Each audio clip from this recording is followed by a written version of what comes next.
আসসালামু আলাইকুম। আপডেট বাংলা সংবাদে স্বাগতম। শুরুতে জানিয়ে দেব সংবাদ শিরোনাম। প্রথমে জানিয়ে দেব লকডাউন আর ভেস্টের চাবির টিকিট বিলিকারীদের মধ্যে সম্পর্ক রয়েছে, বলল অ্যানি। আরও জানিয়ে দেব বিচারকের ছেলে হত্যার ঘটনায় 4 পুলিশ সদস্য প্রত্যাহার। আরও থাকছে জামায়াতের ইসলাম আর আমার ইসলাম এক নয়, বলল ফজলুর রহমান।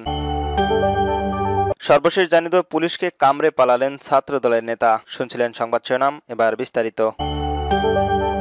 লকডাউন আর বেহেশতের চাবি বিলিকারীদের মধ্যে সম্পর্ক রয়েছে, বলল অ্যানি। যারা লকডাউন দিয়েছে আর যারা বেহেশতের চাবির টিকিট দিতে চায় তাদের ভেতরে ভেতরে একটা সম্পর্ক রয়েছে বলে মন্তব্য করেছেন বিএনপির যুগ্ম মহাসচিব ও লক্ষ্মীপুর 3 সদর আসনে ধানের শীষের প্রার্থী শহীদ উদ্দিন চৌধুরী অ্যানি। তিনি বলেন, যেটা 86 এবং 96 সালে হয়েছিল, এরা 172 দিনে হরতাল অবরোধ করে মানুষকে জিম্মি রেখে দেশের ক্ষতি করেছে, মানুষকে শান্তিতে থাকতে দেয়নি। এখন আবার লকডাউনের নামে এআই দিয়ে মিছিল মিটিং দেখায়। তাদের কিছু কর্মী রয়েছে গুপ্তভাবে, এই গুপ্তভাবে রাজনীতির সঙ্গে মিলেমিশে ভেতরে বাহিরে আজকে তারা বোমা হামলা করে, গাড়িতে আগুন দেয়। শনিপুরে লক্ষ্মীপুর সদর উপজেলায় বালিয়া বিদ্যালয় মাঠে নারী ভোটারদের নিয়ে আয়োজিত উঠান বৈঠকে প্রধান অতিথির বক্তব্যে এমন কথা বলেন তিনি। অ্যানি বলেন, এনসিপি একটি নতুন রাজনৈতিক দল। ঢাকায় তাদের কার্যালয়ের সামনে হাতে নাতে কয়েকজন গ্রেপ্তার করেছে পুলিশ। এরপরও দেশে যে একটা শিবির কর্মী, ঘটনা কি?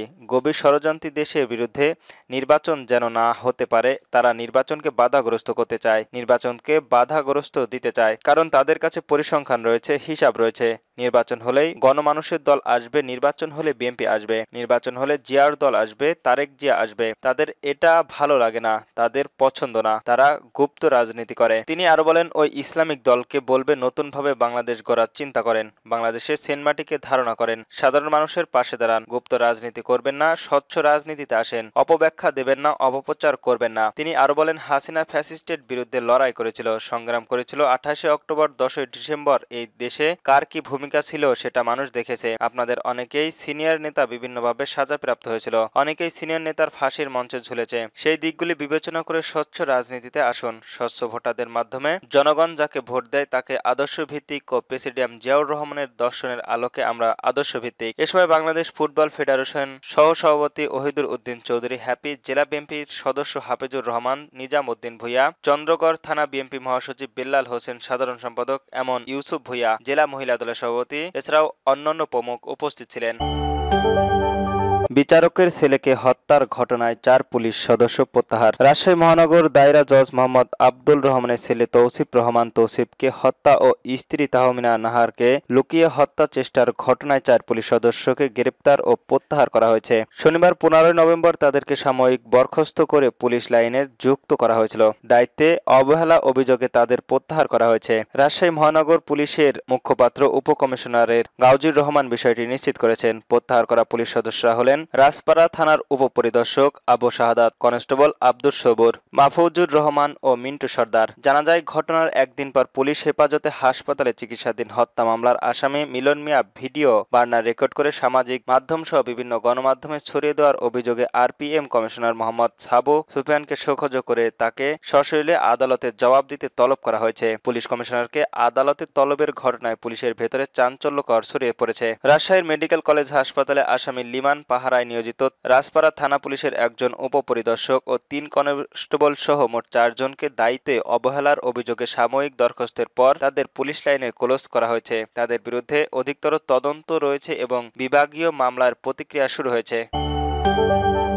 জামাতের ইসলাম আর আমার ইসলাম এক নয়, বলল ফজলুর রহমান। বিএনপি নেতা অ্যাডভোকেট ফজলুর রহমান বলেছেন, জামাত ইসলাম আর আমার ইসলাম এক নয়। সাক্ষাৎকারে তিনি বলেন, সুবিধাবাদী বিশ্বাসী মানুষ যারা এই ভারতবর্ষের ইসলাম প্রচার করেছে, আমি তাদের সঙ্গে। জামাত তো তাওহবি, এবার এরা নবীকে বলে আমরা বড়ই ভালো লাগে। জামাত হলো ইসলাম ধর্মের বিরোধী। ফজলুর রহমান বলেন, ধর্মের আত্মঘাতিক দিক না থাকলে সেটা ধর্ম হয় না। জামাতের আমির দেখতে আমার দাদার মতো, কিন্তু আমার চেয়ে 10 বছরের ছোট। আমি তো বলি বসেন আমার সঙ্গে। করতেন তো যাজস বৈজ্ঞানিক সমাজতন্ত্র, সমাজ বিপ্লব করেন, ধর্ম বিশ্বাস করেন না। এরপর এখন হচ্ছেন একদম আমিরের জামাত, ধর্মের একদম খাদেমদার হচ্ছেন, আসমান থেকে বসেন আমার সঙ্গে। জামাতের আমিরের উদ্দেশ্যে বিএনপির এই নেতা অ্যাডভোকেট ফজলুল করিম রহমান বলেন, আপনি যে ধর্মটা জামাতের নামে প্রচার করেন সেটা কি ধরনের ধর্ম?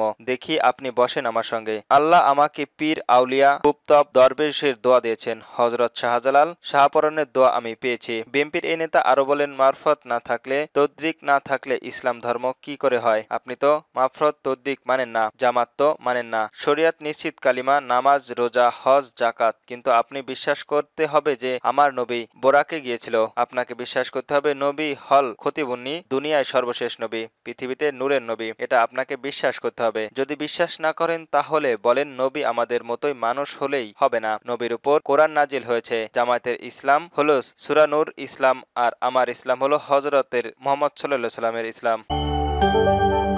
পুলিশকে কামড়ে পালালেন ছাত্র দলের নেতা। বরিশালে পুলিশকে কামড় দিয়ে পালিয়েছেন মহানগরী ১০ নম্বরের ওয়ার্ডের ছাত্র দলের যুগ্ম আহ্বায়ক মাসুদ হাওলাদার। এ সময় মাসুদ ও উপস্থিত অন্যদের হামলায় তিনি পুলিশ সদস্যদের আহত হন। শনিবার ১৫ নভেম্বর সরকারি কাজে বাধা দেওয়ায় অভিযোগ ১৫ জনকে নামধারী আসামি করে কোতোয়ালি থানার মামলা করেছেন টিএসআই মাহবুর আলম। মামলার আরও ৬০ থেকে ৭০ জনকে অজ্ঞাতনামা আসামি করা হয়েছে। শুক্রবার রাত ২টার দিকে নগরীর ভাটাখালা এলাকায় এ ঘটনা ঘটে। এ সময় আসামির ঘটনার সময় ৪ জনকে গ্রেপ্তার করেছে পুলিশ। গ্রেপ্তাররা হলেন বরিশাল নগরীর ভাটাখালার এলাকার রুস্তম হাওলাদারের ছেলে সোহেল হাওলাদার, পালিয়ে যাওয়ার মাসুমের স্ত্রী রিমি বেগম এবং একই এলাকার রিফাত ও শিল্পী আক্তার। মামলায় উল্লেখ করে বলা হয়েছে, চলতি বছরের দায়ের হওয়ার একটি মামলার আসামি ছাত্রদলের নেতা মাসুম হাওলাদার পুলিশকে একটি দল থেকে তাদের গ্রেপ্তার করে ভাটল এলাকায় রায় দেয়। তখন পুলিশের উপস্থিতি দেখে মাসুম ও তার পরিবারের সদস্যরা আতর্কিত হামলা চালায়। এ সময় ৬০ থেকে ৭০ জন ব্যক্তি মিলে লাঠি নিয়ে পিটিয়ে ও ইট ছুড়ে চালানোর হামলার এসআই নাসির হোসেনকে তিনি পুলিশের সদস্য আহত হন। এ সময় মাসুম পুলিশের হাতে কামড় দিয়ে পালিয়ে গেলেও ৪ জনকে গ্রেপ্তার করে পুলিশ। কোতোয়ালি মডেল থানার ওসি মিজানুর রহমান এ তথ্য নিশ্চিত করেছেন। তিনি বলেন, এ ঘটনায় মামলার দায়ের করেছেন, বাকি আসামিদের গ্রেপ্তার অভিযান চলছে।